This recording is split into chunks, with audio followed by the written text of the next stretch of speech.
रामराम मंडळी. रामराम मंडळी हे नाव आहे, लक्षात आलं ना, या श्राव्य संवाद मालिकेचं. आपल्या सगळ्यांचं या मालिकेमध्ये मनापासून स्वागत. या मालिकेमध्ये आपण अशा व्यक्तींना भेटणार आहोत ज्याने आपल्या जीवनामध्ये कौटुंबिक आणि सामाजिक जबाबदारींचं भान राखत खूप आनंद शोधलाय, किंवा तसा प्रयत्न ते सतत आणि प्रामाणिकपणे करतात. लौकिक अर्थाने यशस्वी व्यक्तींना ज्या निकषांनी पारखलं जातं ते निकष यांच्या बाबतीत अर्थातच अगदीच गैरलागू ठरतात. यांचा आनंद शोधाचा ध्यास आपल्यालाही प्रेरणादायी ठरेल याच विश्वासाने आपण त्यांच्याशी गप्पा मारणार. चला तर मग भेटूयात आणखीन एका आनंद यात्रेला. रामराम मंडळी. 2 पाय, सायकल, गाडी, रेल्वे अथवा विमान, साधन कोणतेही असो, भटकणे आणि भटकायला लावणे हाच छंद असणारा भटक्या खेडवाला म्हणजेच विनायक परशुराम वैद्य. रामराम, स्वागत आहे. राम राम. राम राम. जन्मगाव आमच्या दापोली तालुक्याच्या जवळचंच खेड आहे. त्या खेड, मग नंतर रत्नागिरी, मग व्हाया डोंबिवली आणि पुन्हा खेड असा हा सगळा तुमचा प्रवास झालेला आहे, बरोबर? तर ह्या सगळ्या प्रवासातल्या जे वेगवेगळे टप्पे त्याविषयी आपण बोलू. सुरुवातीला जरा मला एकदा तुमचं बालपण खेळातच गेलं तर त्याच्या काही आठवणी आहेत का? आठवणी आहेत त्याच्या चांगल्या. म्हणजे त्या काळातलं सर्वसामान्य मुलांचं जसं बालपण जायचं तसंच गेलेलं आहे, की असं भविष्याविषयी काही असं आजच्या मुलांसारखा विचार नव्हता. अमुक काही गोष्ट करायची काही नाही. शाळेत आल्यानंतर दप्तर टाकायचं आणि हुंदडायचं. मातीत खेळायचं भरपूर, बरोबर आहे. गोट्या खेळायच्या, तारेचा खेळ खेळायचा, विट्टीदांडू खेळायचा. आणि घरातल्या लोकांनी हाक मारल्यानंतर मोठ्या भावंड कोणतरी शोधायला यायचं, हाक मारून मग घरी जायचं. असंच बालपण गेलं सगळं. बरोबर. पण मग आई वडील खेळमध्येच होते. अच्छा, त्यांचा काय व्यवसाय? माझे वडील तलाठी होते. अरे वा. आणि आई गृहिणीच फक्त. अच्छा. आणि 5 भावंड, मी सगळ्यात धाकटा. त्यामुळे धाकट्या माणसाकडे जो हुडपणा असतो तो माझ्यात सगळा होता. शेंडेफळ. शेंडेफळ. मी पण शेंडेफळच आहे. त्याचे फायदे बरेच घेतलेले आहेत. बस. म्हणजे शाळा, मराठी शाळा खेडमध्ये पहिल्यांदा एक प्राथमिक शाळा जी असते 4थी पर्यंत जिल्हा परिषदेची, ती त्याला आमच्याकडे कासाराळीची शाळा म्हणत, कारण ती त्या आळीत होती म्हणून. बरोबर. आमच्या घरापासून जवळ. दुपारी पट्टी अशी हातात घेऊन आम्ही धावत घरी यायचो, गाडी चालवत. आणि नंतर मग LP इंग्लिश स्कूल नावाचं त्या काळात खेडमध्ये जी शाळा होती स्टँडच्या समोर, अजून सुद्धा आहे ती. तिथे 10वी पर्यंत शिक्षण. 10वी नंतर कॉलेज? 10वी नंतर रत्नागिरीला 1 वर्ष फक्त मी गेलो. अच्छा. 1 वर्ष फक्त. आणि नंतर मग अप्रेंटिसशिपसाठी डोंबिवलीला गेलो. आणि मग 11वी नंतरचं शिक्षण? 11वी नंतरचं शिक्षण मी टेक्निकल शिक्षणच घेतलेलं आहे. अच्छा. प्रशिक्षण जे टेक्निकल म्हणतात तसं घेतलेलं आहे. म्हणजे असं पारंपरिक कॉलेज आपण तसं कॉलेज केलेलं नाही. म्हणजे अप्रेंटिसशिप साठीच डायरेक्ट डोंबिवलीला गेलो. ते कुठली कंपनी होती? गरडा केमिकल्स. सुरुवातीपासून गरडा केमिकल्समध्ये मी अप्रेंटिसशिप केली. ती अशी अप्रेंटिसशिप असते की तुम्हाला काही महिने ITI आणि काही महिने कंपनीतलं प्रशिक्षण. अच्छा. असं ते मिक्स कोर्स असतो तो 3 वर्षाचा. अच्छा, पूर्ण 3 वर्षाचा कोर्स असतो. त्याच्यामध्ये साधारण तुम्ही 1.5 वर्ष कंपनीमध्ये काम करता आणि 1.5 वर्ष ITI मध्ये काम करता. बरोबर. आणि ITIशी तुम्हाला संलग्न राहायला लागतं प्रत्येक 6 महिन्यांनी. असा तो कोर्स असतो. तर तो कोर्स मी केला. प्लांट ऑपरेटर केमिकल प्लांट, म्हणजे अटेंडंट ऑपरेटर केमिकल प्लांट असं त्या कोर्सचं नाव. केंद्र सरकारची दिल्लीची परीक्षा असते त्याची. अच्छा. ती परीक्षा पास झालो आणि त्यानंतर मग प्लांट ऑपरेटर म्हणून कारकिर्दीला सुरुवात केली. पण हा कोर्स अजूनही चालू आहे? कोर्स अजून चालू आहे. हा कोर्स चालू आहे. याला व्होकेशनल ट्रेनिंग जे म्हणतात तसं ते ट्रेनिंग आहे. ह्याचे केमिकल प्लांटमध्ये मेंटेनन्स मेकॅनिक असतो, लॅब टेक्निशियन असतात. ते सगळे ह्या प्रकारच्या कोर्सनी केलं जातं. बरेच कोर्स आहेत असे. 11वी पासूनच तुमचं हल्ली 12वी पासून घेतात. पूर्वी 10वी पासून अलाउड होतं. हो. पण मग ह्याच दरम्यान हे भटकण्याचं जे काय जरा उशीर झाला. कारण मी ते मध्ये वाचलं त्याच्याप्रमाणे 25शीत खूपच उशीर झाला. म्हणजे मुळात वाचनाचा छंद होता. आधीपासून होता वाचनाचा छंद. ते आमच्या खेडमधले एक शिक्षक होते माझे, जे मला शाळेत शिकवायला नव्हते, पण त्यांच्याकडे मी शिकवणीला 2 वर्ष जात होतो. MG गोडबोले त्यांचं नाव. अच्छा. तर त्यांच्या घरात अशी बरीच पुस्तकं वरच्या बाजूला ठेवलेली असायची. तर त्याचं खूप अट्रॅक्शन तेव्हा वाटायचं, की एवढी पुस्तकं असतात आणि एवढी कशी ठेवलेली असतात. फक्त शाळेचीच पुस्तकं माहिती. हो, हो. म्हणून त्याला मग सुद्धा हात लावायचो नाही. त्याला सुद्धा हात लावायचो नाही. पण त्यामुळे त्या पुस्तकांबद्दल थोडं अट्रॅक्शन आणि त्यांच्याशी गप्पा मारता वाचन हं, हं, हं. आणि मग जसं ते आपण तरुण वयात थोडंसं काही वाचतो म्हणजे आपल्याला माहीत नसतं. आपल्याला रहस्यकथा आवडतात, भूतकथा आवडतात. तसं ते वाचनाचं हे होतं. डिटेक्टिव्ह ज्याला म्हणतात ते वाचत होतो. हो, ते सुहास शिरवळकर वगैरे सुहास शिरवळकर तेव्हाचे. वगैरे हां. तेव्हाचे गुरुनाथ नाईक गुरुनाथ. असं ते सगळं वाचत होतो. आणि हं. त्यातनं एमजींच्या संपर्कात आल्यानंतर त्या वाचनाला थोडेसे पैलू पडत गेले. मग त्यांनी शिरवळकर वाचू वाचू नको असं सांगितलं नाही. हं, हं, हं, मग हं. शिरवळकर कसं छान लिहितो हे पण ते सांगायचे हं, आणि ते का भावतं हे पण सांगायचे. याचं स्पष्टीकरण पण द्यायचे. हे तुमच्या वयाला ते का भावतं ते. हं, आणि हं, असं करून त्यांनी तो वाचनाचा प्रवास घडवत नेला. हं, हं, त्यांनी नंतर कर्मधर्म संयोगाने मुंबईला गेलो हं. आणि त्यांना पुस्तकं हवी असायची आणि मला पुस्तकं वाचायला हवी असायची. त्यामुळे दरवेळा मी त्यांच्याकडे जायचो खेडला. तेव्हा आम्ही तासनतास गप्पा मारत बसायचो रात्री-रात्री. ओह! 2-2 अडीच वाजेपर्यंत आमच्या गप्पा चालायच्या हं, हं. आणि त्या अशाच सगळे जगभरातले विषय असायचे कुठचेही आणि निव्वळ गप्पा बाकी यात काही नसायचं आमचं. तेव्हा ते मला माझ्याकडे त्या त्या काळातले 200 किंवा ₹300 द्यायचे हां. आणि सांगायचे ह्याची पुस्तकाची यादी द्यायचे. की दादरला गेलास की ही पुस्तकं खरेदी कर. आयडियल. आयडियलला जाऊन बुकडुक. पुस्तकं खरेदी कर. मी मुंबईत गेलो की पहिल्यांदा सुट्टी मिळेल त्या दिवशीच आयडियलला जाऊन ती पुस्तकं खरेदी करायचो. का? तर पुढे आपण खेडला जाऊ, त्या त्याच्या आत काळातला जास्तीत जास्त काळ आपल्याला ह्यातली पुस्तकं उडवायला वाचता मिळतील. येईल. हां. मग एखादं राहिलं असेल तर मी ठेवून द्यायचो. त्यांना सांगायचो की हे तुम्हाला पुढच्या वेळेत देईन. ते त्यांना चालायचं. हं, हं. पण ते विस्तृत वाचायचे. म्हणजे तेव्हा मी अध्यात्मावरची पण पुस्तकं वाचली. माझं ते वय पण नव्हतं. ओह! पण ते म्हणजे पुरंदरे नावाचे एक अनुवादक होते चांगले. हं, ते हं. बऱ्याच इंग्रजी आध्यात्मिक पुस्तकांचे त्याने अनुवाद केलेले आहेत. म्हणजे अच्छा. लाहिरी महाराजांवरती त्यांचं पुस्तक आहे ओह! किंवा पॉल ब्रँटनचं फेमस पुस्तक आहे. हं, हं. भारताच्या आध्यात्मिक रहस्याच्या शोधात. शोधात. ते मी वयाच्या 23व्या वर्षाच्या आधीच वाचलं होतं.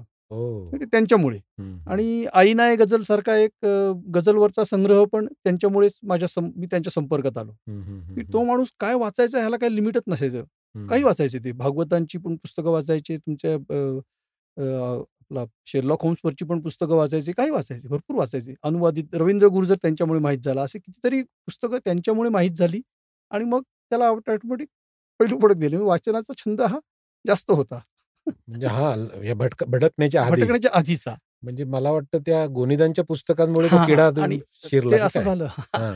ती ती पुस्तकं वाचता हां. गोनीदांची पुस्तकं संपर्कात आली आणि ओह! त्याच्यामध्ये दुर्ग भ्रमणगाथा, कुण्या एकाची भ्रमणगाथा आणि खेडमध्ये राहत होतो त्या काळी. तर आपल्या खेडचं वर्णन असलेलं त्या पुस्तकात आपल्या खेडचं वर्णन आहे ह्याचंच कौतुक वाटलं आधी. की अरे हं. कोणीतरी पुस्तकामध्ये आपल्या खेड तालुक्यातल्या 2-3 किल्ल्यांचं वर्णन करतोय. ह्याचंच कौतुक वाटलं. मग रसाळगड, सुमारगड, महिपतगड हे बघितले पाहिजेत. चकदेवचा उल्लेख आहे, पर्वतचा उल्लेख आहे. मग हे कुठे असतात? हे शोधायला हो. लोकांना विचारायला सुरुवात केली. मग त्याचे त्या गावातली लोकं आपल्याकडे येतात असं व्यापारी मित्रांनी सांगितली. ते हां. आमच्याकडे खरेदीला वगैरे येतात. म्हटलं हे चांगलं आहे. आपण त्यांना गेलो पाहिजे तिकडे. हं, असं हं. करून तो 90च्या दशकात पहिला सगदेवचा ट्रेक झाला. त्यावेळेला खेडमध्ये एवढी ट्रेकिंग असं ज्याला आपण आता म्हणतो, अशी तशी काही नशीब चळवळ नव्हतीच चळवळ शक्यताच नाही नाही म्हणजे शक्यता नव्हतीच, नव्हतीच, मग तेव्हा नव्हतीच. कोण सवंगडी मिळायचे? म्हणजे मला माझ्या आसपास आम्ही ज्यांच्याबरोबर क्रिकेट वगैरे खेळायला जात होतो, हं, हं, त्यांच्यातले 2-4 सवंगडी असे मिळाले, की त्यांना ते तयार झाले ते यायला. हं.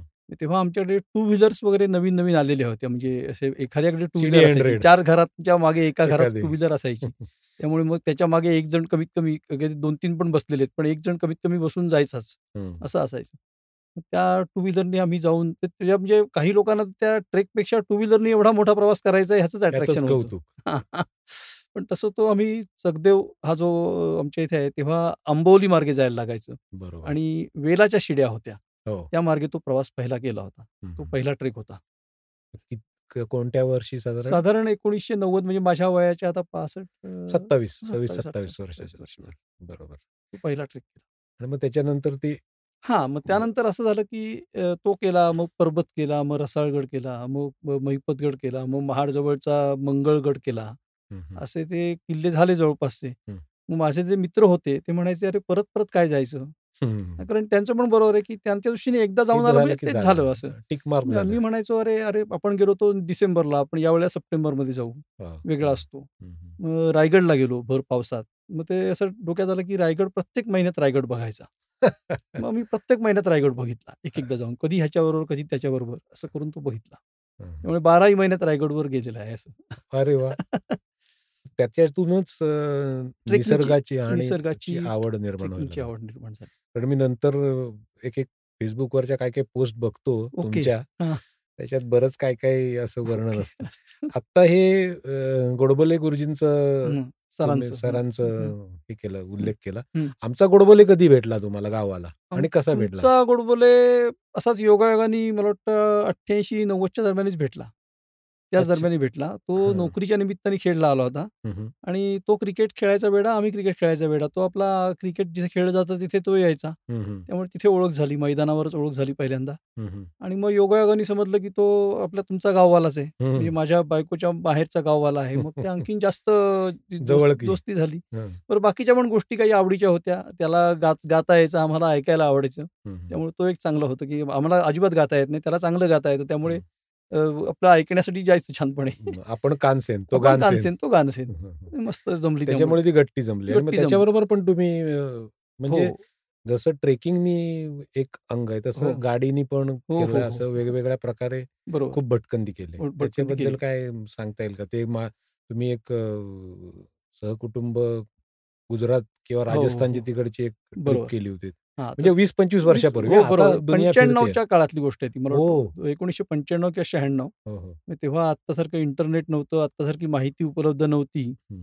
मला वाटतं प्रमोद चित्तारी म्हणून एक त्यांची पुस्तकाचे खंड आहेत हं, हं. भारत भारत देशावरती. हां. त्यात मध्य प्रदेशवरती अख्खा एक खंड आहे, दक्षिण भारतावरती एक खंड आहे. असे त्यांचे राजस्थान आणि याच्यावरती एक खंड आहे. असे त्यांचे 7, 8, 10, 12 खंड होते. त्यातले काही खंड मला मिळाले होते. चितारी ट्रॅव्हल्स म्हणून जी प्रसिद्ध हो, हो. कंपनी आहे, बरोबर. त्यांचे ते खंड होते. हं, तर त्यात त्या राजस्थानची काही छानशी माहिती होती म्हणून आम्ही राजस्थान निवडलं हं, आणि मग तो सगळा दौरा आम्ही आखला होता. हं, म्हणजे तेव्हा ट्रॅक्स ही गाडी होती, ही फेमस गाडी सगळ्यात. हं. तेव्हा ते हां, त्याचं अट्रॅक्शन होतं. तर हं, ट्रॅक्स गाडीनी जायचं आणि आत्तासारखं बिसलेरी वॉटर वगैरे उपलब्ध नसायचं. माझी मुलगी लहान होती आणि माझे दुसरे एक मित्र होते प्रसाद ओक, त्यांची मुलगी लहान होती. तर त्या 2 मुलांसाठी आपल्याला पिण्याचं पाणी पण आपल्याला घेतलं पाहिजे. मग सगळ्यांसाठीच घेऊया असं करून पिण्याच्या पाण्यापासून सगळी तयारी आम्ही नेली होती. म्हणजे गाडीला तुम्ही मालगाडीच केली. मालगाडीच केली होती आम्ही आणि खच्चून भरलं होतं सामान सगळं आणि छानपैकी आम्ही त्याचा वापर केला होता आणि तो गाडीचा जो मालक होता तो आमच्या नातेवाईकच होता, आमच्या एका मित्राचा, ओकचा, प्रसादचा. हं, त्यामुळे तो काही प्रश्न नव्हता. तो स्वतः गाडी चालवणार होता आणि आमचे हे 2 मित्र गोडबोले आणि ओक हे दोघे गाडी चालवणार होते. त्यामुळे मी अजिबात गाडी न चालवणारा माणूस, मात्र जागा राहायची जबाबदारी माझी असायची. हं, हं, हं, जो कोणी आम्ही असा नियम केला होता, की जो कोणी गाडी चालवेल त्याच्या बाजूच्या माणसाने कंपल्सरी जागा राहायचं. हं, मध्ये तिघी महिला बसतील, मुलं आणि मागे उरलेल्या दोघांनी मागे आराम करायचा. हं, असं तो गणित होतं आणि तो सगळा दौरा आम्हीच आखला. हं. म्हणजे इथनं कुठपर्यंत कसं जायचं, ड्रायव्हरची कॅपॅसिटी किती, आपण रात्रीचा प्रवास किती करू, कोणत्या भागातनं करू, असा सगळा तो 10-12 दिवसाचा दौरा आखला आणि त्यात ते सगळं राजस्थान आम्हाला आवडतं सगळं एक्सप्लोर केलं. आम्ही उंटांचं ब्रीडिंग सेंटरसुद्धा बघितलं आम्ही. अरे वाह! त्या हां. ते बघायचं होतं. हां, हां, हां, हां.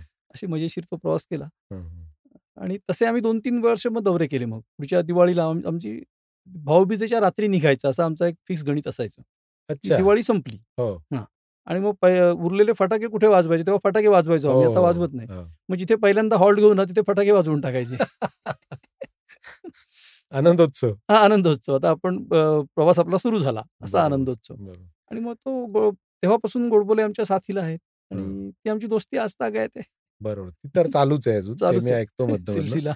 आणि आमची गाववाली कधी आली आणि कशी आली आयुष्यात? गाववाली आयुष्यात आली योगायोग 88 सालीच म्हणजे लवकर आली थोडीशी. अच्छा. फारच 88 साली आमचं लग्न झालं इनफॅक्ट. ओह!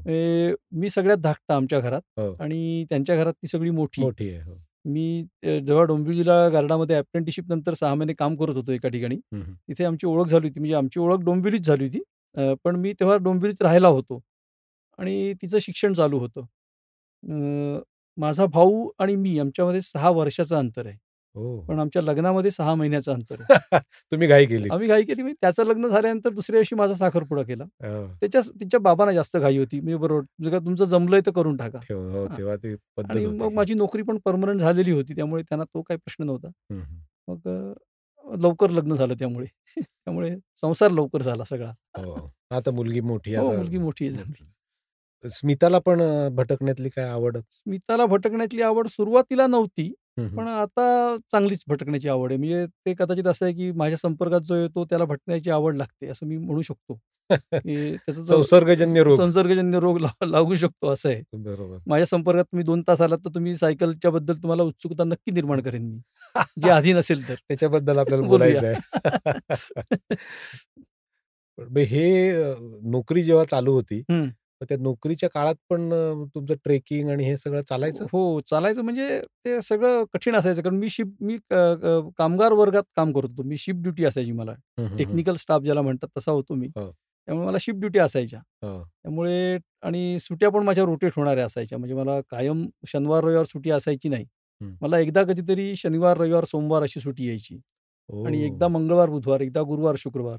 हां. सुट्ट्या पुरेशा असायच्या, पण त्या लोकांच्यापेक्षा वेगळ्या असायच्या. हं, हं. त्यामुळे ट्रेकिंगच्या आवडीसाठी जेव्हा कधी अशी शनिवार, रविवार सुट्टी येईल, तेव्हा मग शुक्रवारच्या रात्री रजा घेऊन किंवा दुसरी काहीतरी शिफ्ट करून धावत पळत मुंबईला जायचं. हं. आणि चक्रम हायकर्स म्हणा किंवा युथ हॉस्टेल अंबरनाथ ह्या हं. ग्रुपबरोबर एखादा ट्रेक करायचा. त्यांच्यासाठी तो 1 दिवसाचा असायचा. माझा प्रवास धरून तो 2.5 दिवसाचा ट्रेक व्हायचा. 3 दिवस पण जायचे तो ते. ट्रेक करायचा आपल्याला. का हो. आता आपल्याला तो किल्ला आपल्याला जायचं, करायचं आहे. असं हं. करून ते काही त्यातले किल्ले केले. हं, हं. असं. तर स्मितानी कधी कटकट नाही केली? नाही, तिने खूपच साथ दिली मला. म्हणजे तिने खूपच साथ दिली खरं सांगायचं तर. तिच्याशिवाय शक्य झालं नसतं हे असले वेडे उद्योग करणं. हो. नक्कीच, नक्कीच. नक्कीच, नक्कीच. पुस्तकं जेव्हा याची वाचत होता हं, म्हणजे गोनीदांची असतील हं. किंवा इतर अन्य, तर त्याच्यामुळे वनस्पतींचं पण काही आवड ते त्यातनं निर्माण झाली का जेव्हा तुम्ही फिरायला लागलात? थोडी मला वाटतं लहानपणापासून मला होती थोडीशी आवड. की मला ती अशी व्यक्त करता येत नाही आता लहानपणीचं.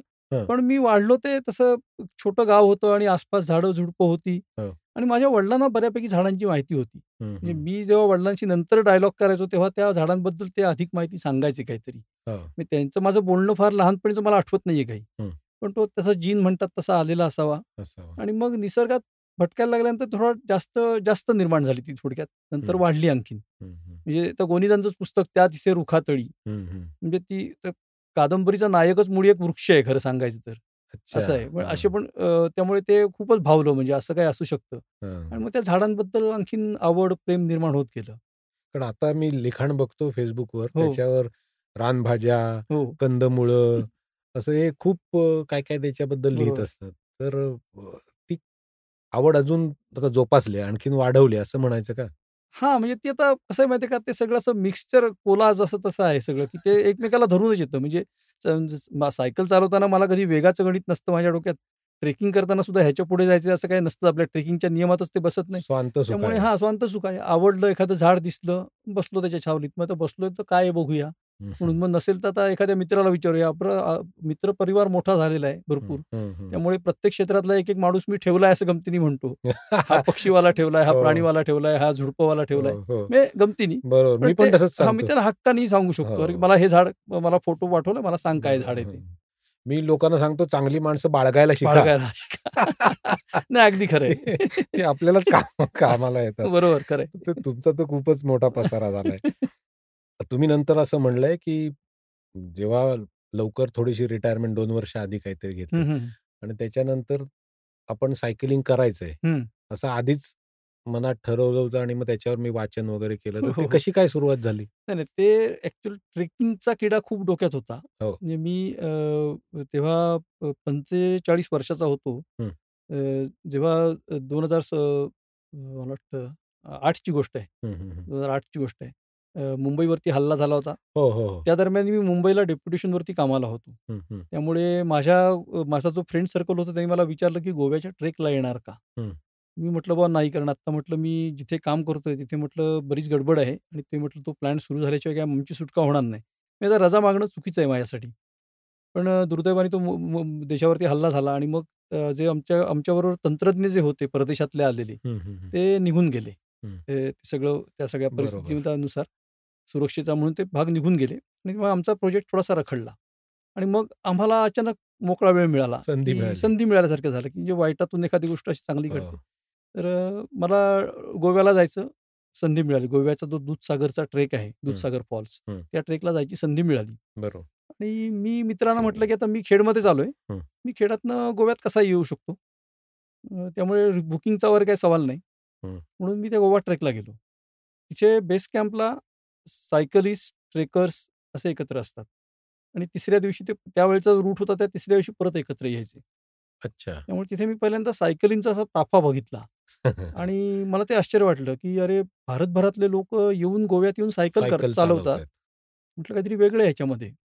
हं. असाच एक माणूस तिथे होता त्याच्याकडे बोलताना त्यांनी भरपूर सायकल चालवली असं लक्षात आलं. माणूस बघितला एकदम फिट दिसला. म्हटलं चांगलं आहे सायकल चालवून चांगलं होतंय. तेव्हा किडा डोक्यात आला. पण तेव्हा ट्रेकिंग करायचं असं नक्की होतं बरंच. 45 वर्ष वय होतं माझं तेव्हा. मग तेव्हा मी स्वतःलाच असं सांगितलं, की 50शी पर्यंत जरा थांब. जरा थांब. ट्रेकिंगच करूया. म्हणून ते ट्रेकिंग केलं 50शी पर्यंत. कुठे-कुठे गेलात ट्रेकिंग? म्हणजे ट्रेकिंग म्हणजे मी बरेच केले असेल, पण त्यातल्या त्यात हां, नाही आवडणारे? आता मला तसं इकॉनॉमिकली पण काही गोष्टी परवडणाऱ्या पाहिजे होत्या. रजेकडनं पण परवडणाऱ्या हव्या होत्या. त्यामुळे मी एव्हरेस्ट वगैरे असं काही डोक्यात आणलं नाही. नाही, नाही. माझी ते कॅपॅसिटी नव्हती. नाही, हां, ते ठीक आहे. ठीक आहे. ते पण मी फ्रेंडशिप पीक म्हणून एक पीक आहे. हां. ते युथ हॉस्टेल अंबरनाथ बरोबर केलेला सगळ्यात हायेस्ट ट्रेक. ते हं, साधारण हं. 17,000 फुटाची चढाई आहे ती. हो. ते केलं. नंतर मी जसं म्हटलं ना, की मला ट्रेकिंगची आवड उशिरा लागली. हो. ती मुलांना लवकर लागावी हो. म्हणून हां, मी ते एक मुद्दा म्हणणारच होतो, हां, की स्वतः एकटे फिरणारे बरेच असतात. हां. पण सहकुटुंब, सहपरिवार, आगंतुक पै पाहुण्यासह जाणारे तुमच्यासारखे थोडे. बरोबर. तर तर त्याचा मी 4 वेळा हिमालयात मुलांना घेऊन गेलोय. हां. अरे म्हणजे वाह! नेचर स्टडी कॅम्प म्हणून हिमालयातला ट्रेक असतो मुलांचा. हो. तर तेव्हा युथ हॉस्टेल अंबरनाथ बरोबर मी काम करायचो हं, हं. आणि मुलांचा आम्ही दिवाळीत एक कॅम्प घ्यायचो. हं. त्या कॅम्पला साधारण 90-100 मुलं असायची. ती हं. अंबरनाथची टीम सगळी ग्रेट आहे, मस्त आहे. त्यांच्याबरोबर मला 10 वर्ष काम करायला खूप म्हणजे माझं भाग्य आणि आनंद पण मिळाला खूप. तर ती जी मुलं होती 90-100 मुलं आमच्या कॅम्पला असायची आणि आम्ही सगळे 25 एक जण व्हॉलंटिअरी काम करायचो. हं. 3-4 दिवसाचा तो कॅम्प असायचा. दिवाळीनंतरचा येणारा पहिला शुक्रवार, बरोबर. असं त्या कॅम्पचं स्वरूप असायचं. आणि शुक्रवार, शनिवार, रविवार आणि मग त्या मुलांना आम्ही नंतर आमच्या संपर्कात ती यायची, त्यांना आवडायचं. मग त्यातल्या काही निवडक मुलांना आम्ही हिमालयात ट्रेकिंगला घेऊन जायचं ठरवलं, की अरे वाह! त्यांना 16व्या वर्षीच्या आसपास अनुभव, हिमालयाचं पहिलं दर्शन दर्शन. त्यांना करूया, अशी ती संकल्पना होती. तर ते मी 4 वेळा केलं.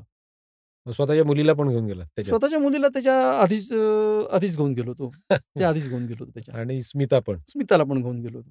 मी तिच्या 10वी नंतर मुलीला काय गिफ्ट द्यायची, तर तिला हिमालयाचा एक ट्रेक ही माझ्याकडनं दिलेली गिफ्ट होती.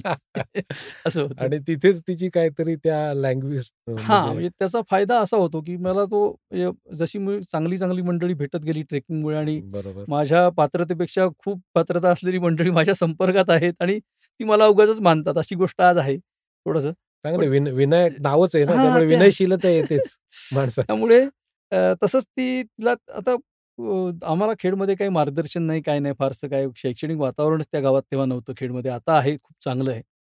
तर पुढे काय करायचा हा प्रश्न असायचा. तर तिला त्या ट्रेकिंगच्या दरम्यानच तिला ती आपण वेगळी भाषा शिकावी ही तिची डोक्यातली कल्पना पक्की झाली. पण मग तिला शाळा खेडमध्येच केली तिने? शाळा तिने खेडमध्येच केली. शाळा अ, खेडमध्येच केली. मी ज्या शाळेत होतो त्या शाळेत ती 7वी पर्यंत होती. हं. सुदैवाने खेडमध्ये ज्ञानदीप नावाची एक शाळा सुरू झाली, की जी म्हणजे काहीतरी पाटणे आमचे हां. बिपिन. बिपिन पाटणेंची तर रोटरी. अच्छा, ती रोटरी. अच्छा. हां. आधी बिपिन पाटणे पण तिकडे होते. हां, ते तेच वेगळा विषय आणखीन. पण बरं ते ठीक दोन्ही आहे. हां. चांगल्या शाळा आहेत. म्हणजे ओके. ज्ञानदीप आणि रोटरी या दोन्ही चांगल्या शाळा आहेत. त्या ज्ञानदीपमुळे खेडमध्ये शैक्षणिक वातावरण निर्माण झालं. निर्माण झालं. हं, खूप चांगलं. हं, एक व्हिजन असलेली शाळा आली. हं, हं. असं झालं.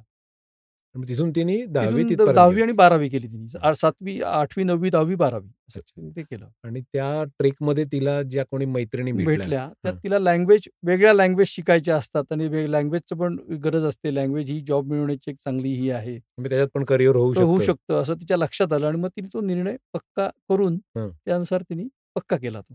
कोणती भाषा शिकली? जर्मन लँग्वेज शिकली. अच्छा, पण मग आता जर्मनच्या लँग्वेजचं ती काम आता 6 लेव्हल तिने पूर्ण केल्या. हं. तिचे पहिले 2 जॉब ते जर्मन लँग्वेजशी संबंधित होते. पण आता तिने मला लेटेस्ट जे काही सांगितलं, ती म्हणे आता माझा त्या लँग्वेजशी काही संबंध येत नाही. मग आता त्या मुलांचं करिअर असं असतं ते वेगवेगळं काय-काय करत असतात. उड्या मारत असतात. त्यामुळे आपल्याला ते समजत नाही काही. पण बरोबर. मला तिने सांगितलेलं एवढं आहे, की आता माझा सध्याचा जो जॉब आहे, हं. त्याच्यामध्ये मला जर्मन लँग्वेजशी माझा काही फारसा संबंध उरलेला नाही. दूधसागरच्या ट्रेकचा जो उल्लेख केलात, हं, हं. त्याच्यामुळे त्या सायकल्स तुम्हाला दिसल्या हं, हं, हं. आणि मग आपण सायकलिंग पण करावं असं करावं वाटायला असं. लागलं हं, हं. आणि खेडमध्ये तुम्ही हळू-हळू सायकलिंग सुरू केलं. हं, हं. ते तुमची खासियत अशी आहे, हं. की तुम्ही फक्त एकटे सायकल चालवून थांबत नाही. हं. लोकांना पण रोग लावता. हो. तर त्याची कथा जरा आम्हाला ऐकायची आहे. असे किती किती रोगी निर्माण केले त्या खेळात? माझी सायकलची सुरुवात झाली 2015 सालापासून. हां, तेव्हा मी अंबरनाथमध्येच होतो बरोबर. आणि मी म्हटलं तसं की 50शीला सायकलिंग चालू करायचं असं म्हणत होतो मी हं, आणि घाबरत मी 7,500 ची सायकल घेतली. हं. गिअरची म्हणजे फक्त गिअरवाली सायकल घेतली. बरोबर. त्याच्यामध्ये तिला बेसिक. गिअर आहेत हं, बेसिक हं, आणि कारण आपण किती चालवू याची खात्री नव्हती. हं. पण झालं असं की मी जसं चालवायला लागलो तसं मला त्याची गोडी लागत गेली आणि मी म्हटलं तसं थोडंफार आधी वाचलेलं होतं काही सायकलबद्दल. ब्लॉग वगैरे वाचले होते जास्त करून असं पर्टिक्युलर पुस्तक नव्हतं वाचलं. हं. पण काही सायकलिस्ट लोकांचे ब्लॉग वगैरे असे वाचले होते. तेव्हा नेट वगैरे चांगलं होतं अवेलेबल आणि मग लक्षात आलं की अरे सायकल चालवण्यात मजा आहे. म्हणजे मी 10 किलोमीटर, 15 किलोमीटर, 20 किलोमीटर असं करता-करता 50 पर्यंत जायला लागलो त्या सायकलवरती. मग वाटलं की चांगली सायकल घ्यावी. मग आपण चांगली सायकल घेतली तर अजून सायकलिंग करू योगायोगाने. झालं असं की डिसेंबरमध्ये मला गोवा ते मुंबई सायकलचा लीडर व्हाल का असं विचारणा करण्यात आली. यूथ हॉस्टेलकडनं, वयाच्या आहे का? वायएचआयकडून. हं. मी त्यांना सांगितलं, "बाबा मी सायकलिस्ट म्हणून एवढा अजून तयार झालेलो नाही." तरबेज नाहीये. हां. मग यूथ हॉस्टेलची मी कनेक्टेड आहे. यूथ हॉस्टेलची लीडरशिप करण्याची मला माहिती आहे. ती करता येईल. पण ते म्हटले, "ठीक आहे, तुम्ही करा. तुमच्याबरोबर आणखीन एक माणूस देतो." तो पण लकीली माझ्या ओळखीचा होता आणि आमच्यात एक करार चांगला होता, की तो अजिबात सायकल चालवणार नव्हता हं. आणि मी अजिबात गाडीत बसणार नव्हतो. त्यामुळे ते खूप छान झालं आणि हं. मला तिथे BARCची टीम सगळी माझ्याबरोबर होती. हो. पण ते सगळे चांगले लोक आहेत. खूप छान शिस्तबद्ध ट्रेकर्स आहेत. त्यामुळे मला काही लीडरशिपसाठी फार त्रास काही झाला नाही. हं. उलटं त्याच्यातले 2 यंगस्टर जे होते, ते सायकलमधले पण बऱ्यापैकी तज्ञ होते. त्यामुळे हं. पंक्चर काढणं वगैरे या गोष्टी त्यांनी सगळ्या बऱ्याच मॅनेज केल्या हं. पटापट. आणि त्यामुळे मला सायकल चालवण्याचा आनंद मिळाला. सायकलिंगचं उलटं खरं सांगायचं तर मी नावाला लीडर होतो. शिकलो त्यांच्याकडनंच जास्त. त्यांच्याकडे आपोआप शिक्षण पण झालं. शिक्षण झालं माझं थोडक्यात. हं. मी आपला वयाने मोठा म्हणून त्याच्यात लीडर होतो थोडासा. हं. पण शिक्षण झालं आणि मग जालोरी पास म्हणून सायकल ट्रेक आहे हिमालयातला. वयाच्या याचं आहे. वयाच्या याचा आहे. बरोबर. माझे मित्र गेलेले आहेत. तो नंतर केला मी. हं, हं. तो केला तिथे सुमित पाटील भेटले मला. हं. ते सायकलिंगमधला बाप माणूस आहे आणि हो. मिथुन दास म्हणून हं. आणि आणखीन एक दुबे म्हणून त्यांचं नाव मी विसरलो त्याचं पण. ते सगळी यंग मंडळी आहेत माझ्यापेक्षा. पण सायकलिंगमधली बाप मंडळी आहेत. हं. त्यांच्याकडनं सायकलबद्दलचं बरंच काही-काही मला माहिती मिळाली आणि मग म्हटलं असं शिकत राहायचं जिकडनं-तिकडनं. मग सुमितने मला सांगितलं, की तुम्ही हायब्रिड सायकल घ्या. तुम्ही ज्या प्रकारचं सायकलिंग करताय, त्यासाठी हायब्रिड सायकल योग्य आहे. हं. म्हणून मी आल्यानंतर हायब्रिडची सायकल घेतली. हं. म्हणजे स्कॉट कंपनीची हां. सायकल घेतली. ते छान आहे. मग त्याच्यावरनं मी बरंच सायकलिंग केलं. मग हं. तेव्हा मी सेंच्युऱ्या मारायचं वेड लागलं मग. मग एक शतक मारूया. हं. मग आता एकदा एक शतक मारलं, की दुसऱ्या शतकाच्या वेळी आपल्याला कोणतरी बरोबर पाहिजे. मग असं ते अंबरनाथ बरोबर जी काही मुलं माझ्याबरोबर आलेली होती, त्यातलं काही मुलं-मुली सायकलिंग पण करायला लागले होते. त्यांना घेऊन सेंच्युऱ्या मारायला सुरुवात केली. मग हं. त्यांची पहिली सेंच्युरी ती माझ्याबरोबर. जसं त्यांची पहिला हिमालय माझ्याबरोबर, तशी हं. पहिली सेंच्युरी हं. माझ्याबरोबर. अशी हं. ती सुरुवात झाली. हं. आणि 16 साली मग असं झालं, की कंपनीने आमच्या सांगितलं, की 18 साली आपल्याला प्लांट कोकणामध्ये न्यायचा आहे, खेडमध्ये न्यायचा आहे. हं. तेव्हा आपण सगळे कोकणामध्ये, खेडमध्ये जाणार आहोत. हं. मला तो काही प्रश्न नव्हता, कारण खेडमध्ये माझा सेटअप सगळा होता. मला पहिल्यांदा प्रश्न असा मनात आला, की सायकलिंगचं काय होणार? काय होणार? कारण मी खेडचा ट्रेकिंगचा अनुभव होता मला, की होय. ट्रेकिंगचं काय होणार ते मला बाहेर जाऊन ट्रेकिंग करायला लागलं. पण नंतर असंच एक दिवस मी सायकल चालवत-चालवत कर्जतपर्यंत गेलो होतो अंबरनाथपासून. हं. तर मला असं चालवता-चालवता विचार आला, "अरे, ही तर संधी आहे. हं. आपण खेडमध्ये सायकलिंग कल्चर करूया." असं तो मनात विचार तेव्हा आला. ती घडी खूप छान होती. अरे वाह, वाह! असं आहे. आणि नंतर म्हटलं, की आणखीन एक विचार त्याबरोबर आला, की आपण जो खेड तालुका आहे सगळा, हं. ते जिथे जे रस्ते आहेत झालेले, तो हं. सगळा एक्सप्लोर करूया. हं. मग मी दुसऱ्या दिवशी ऑफिसमध्ये गेल्यानंतर नेटवरनं पटकन खेडचा मॅप काढला. ऑफिसच्याच प्रिंटरवरचं त्याची प्रिंटआउट मोठ्यात मोठी घेतली एक आणि ती लॅमिनेट करून घेतली छानपैकी हं. आणि ती खेडला आणून लावली नंतर हं. आणि तो सगळा खेड तालुका आपण चालवायचा असं डोक्यात निश्चय पक्का झाला.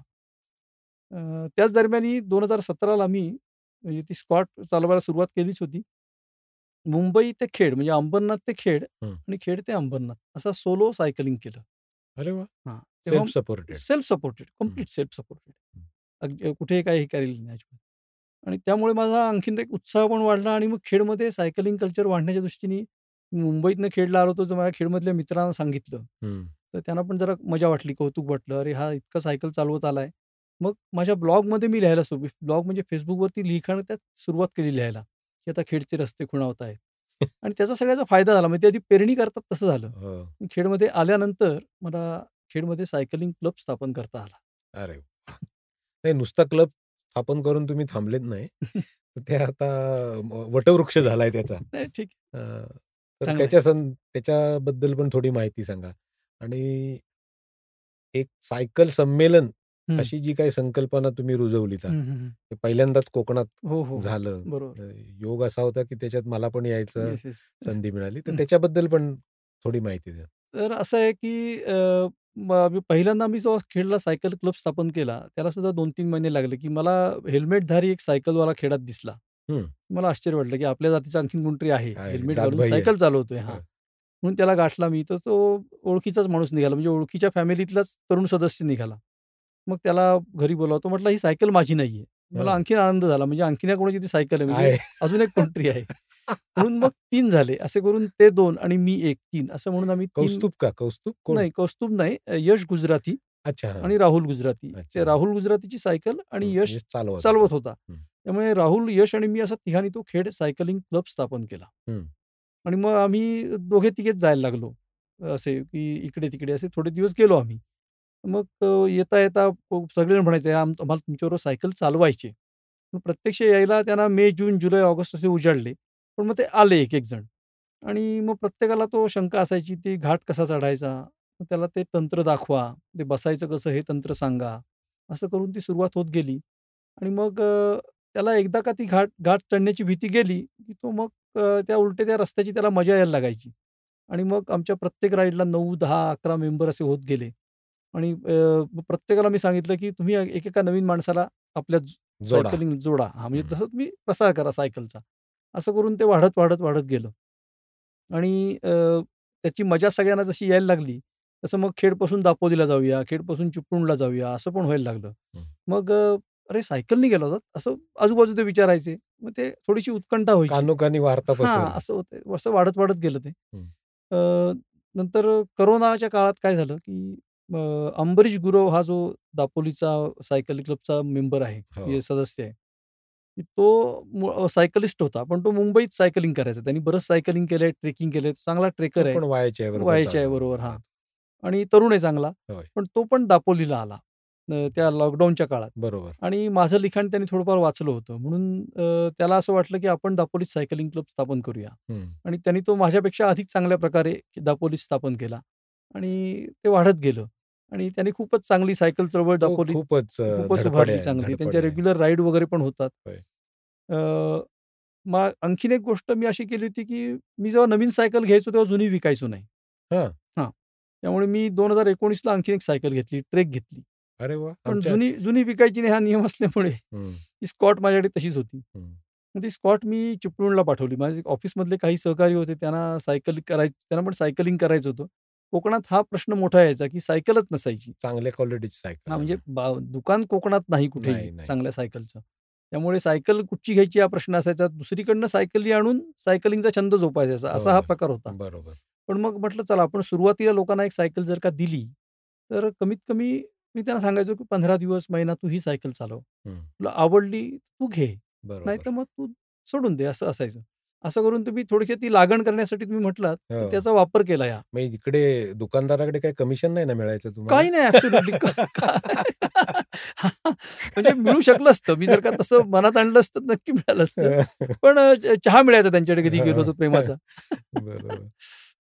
तर चिपळुणात पण सुरू झालं मग. चिपळुणात. मग माझा मनोज भाटोडेकर म्हणून माझा एक जुना मित्र आहे ओळखीचा, की हो. ज्याच्याबरोबर मी अमरनाथची यात्रा केली होती. हं, पुणे हं, एकेकाळी. हं. ची अमरनाथ यात्रा.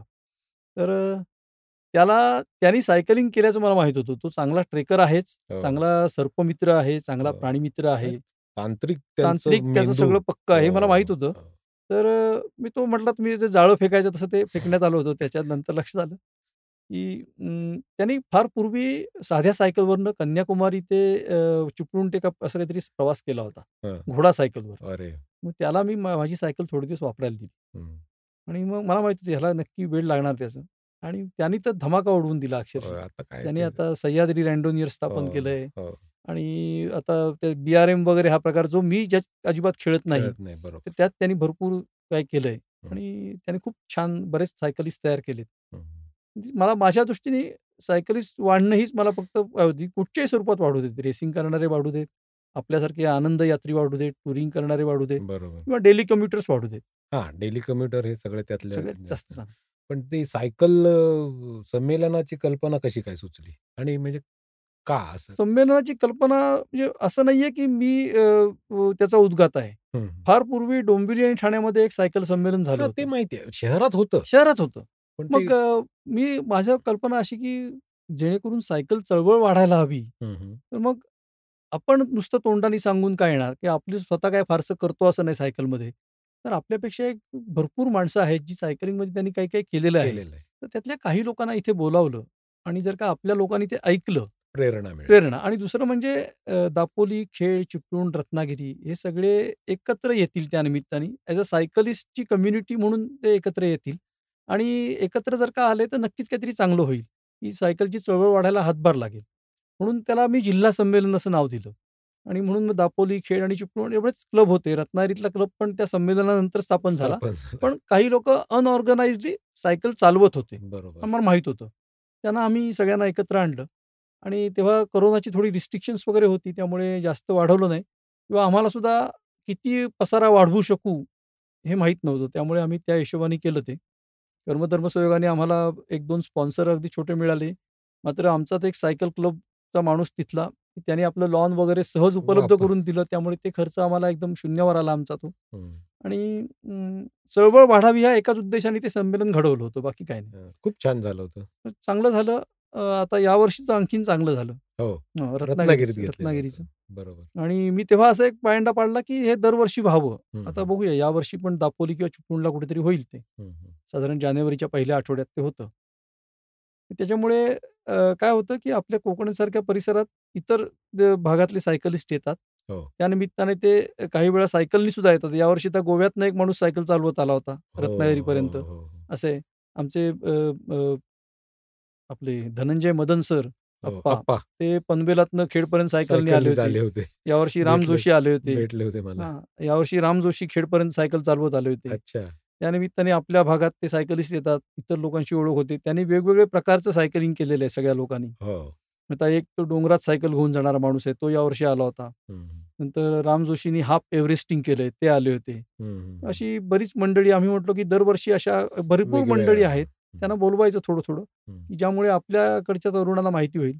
आता यावर्षीच्या संमेलनाला 200च्या आसपास उपस्थिती होती. हो. रत्नागिरी जिल्ह्याचं संमेलन होतं. हं. खूप चांगलं झालं ते आता. मग माझ्यासाठी सायकलिस्ट जेवढे वाढतील तेवढं मला हवंय. म्हणजे माझा हा स्वार्थ आहे मोठा ह्याच्यात. आमचा एक मित्र पण तुमच्या जाळ्यात आलाय हां. खेडमध्ये. कोण? डॉक्टर प्रसन्न बाळ. प्रसन्न ते त्यांच्या एवढं सातत्य कुणाकडे नाहीये. जिद्दी माणूस.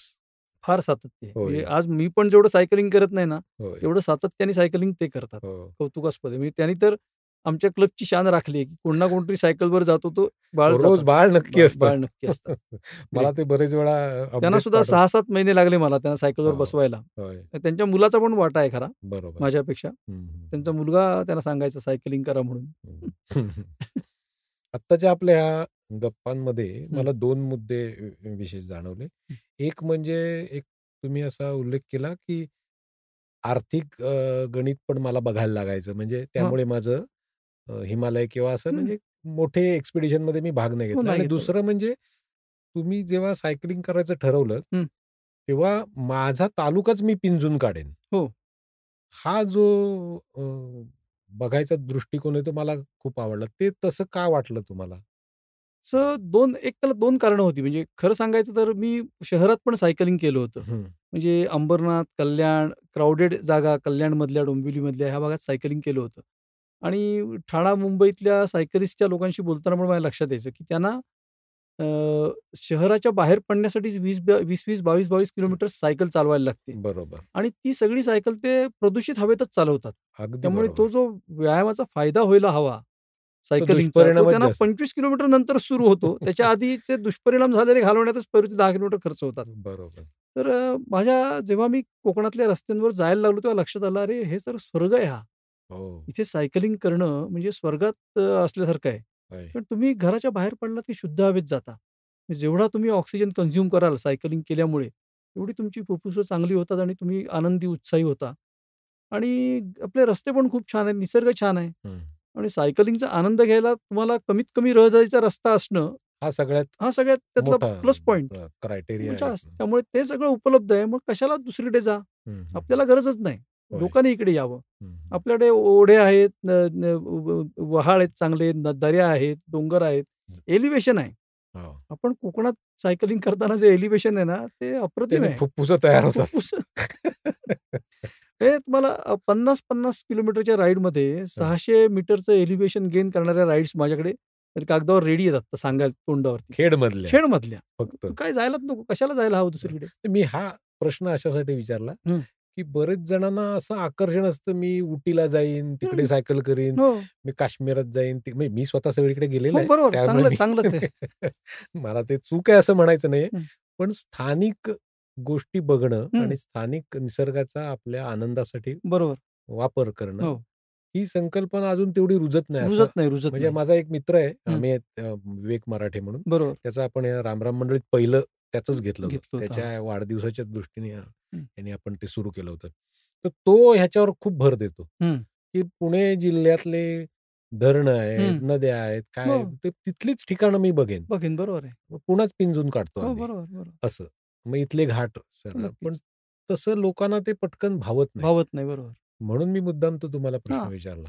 नाही त्याचं दुसरं असं कारण आहे, की लोकांना म्हणजे असं आहे ना, की तुमची उटीची चर्चा होते, महाबळेश्वरची चर्चा होते. तर ते हे खरं आहे. त्याचं मार्केटिंग केलेलं आहे खरं आहे, सगळ्यांनी. खरं आहे, खरं आहे. आपल्यातलं आता मला जर का कोकणात टुरिझम चालू करायचं असेल, कोकण टुरिझम, तर मी हे असं उलटं केलंच पाहिजे, हं, असं हं. तर म्हणेन मी, की बरोबर. आपल्याकडची जी छोटी-छोटी चांगली ठिकाणं आहेत, ती अशी आपण मांडलीच पाहिजेत चांगली. हं. तर त्याचा आपण पण आनंद घ्यायचा आणि उद्या लोकांना पण घेऊ दे ना, काय वाईट आहे?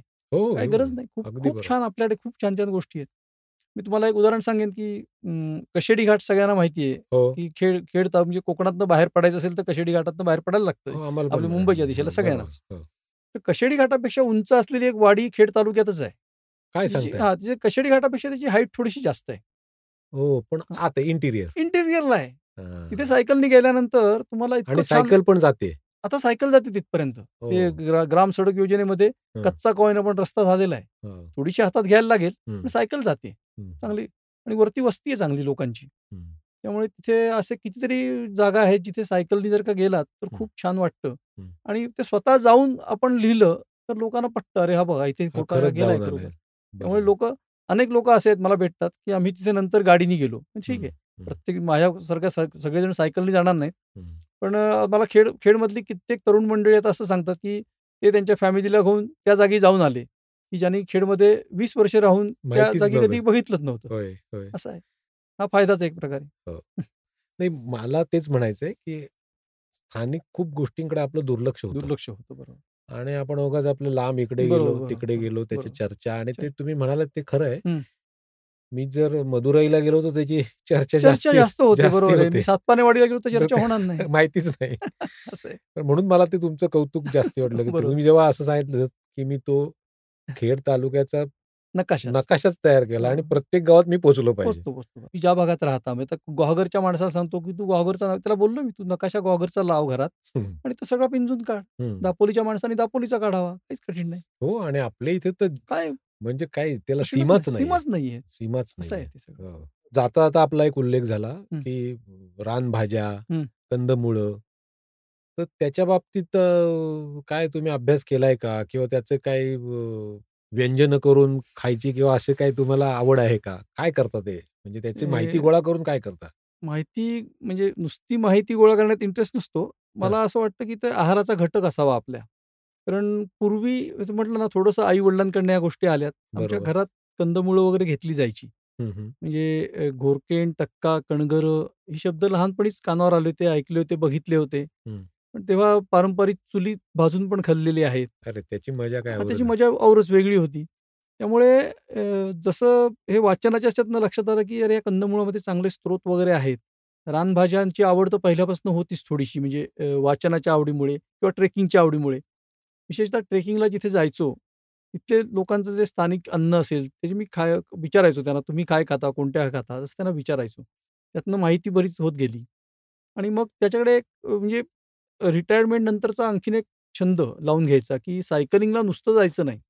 तर आपल्या परिसरातली एखादी रानभाजी घेऊन यायची. आता माझ्या सायकलिंगला मी जातो तेव्हा बरेच वेळा पाठीवरती पिशवी असते. पाठपिशवी असते हलकी एकदम. आणि येताना त्यात कधी कुड्याच्या शेंगा, कधी कुड्याची फुलं, कधी अंबुशी, कधी भारंगी या दिवसात. रक्तातला भटजी जागा होतो काय? हां. आणि मग ते थांबायचं तिथे. आता मी त्या दिवशी मला एक माणूस भेटला. मी दिंड्याचा पाला खुडत होतो. हां. नाही, आपल्या पण ज्ञानात भर पडते. असं आहे, की मी रानभाजी खुडत होतो. तो म्हटला, "अहो, हा दिंडा खुडताय ना, त्याच्यापेक्षा तो पांढरा जास्त खुडा." मी म्हटलं म्हटलं, "मला तर म्हटलं माहिती आहे दोन्ही पण." म्हटलं, "चालतील." नाही म्हटले, "तो पांढरा आहे तो आपला आणि तो तांबडा आहे तो गुरांचा." हो. आता धानकी नावाची भाजी असते. हो.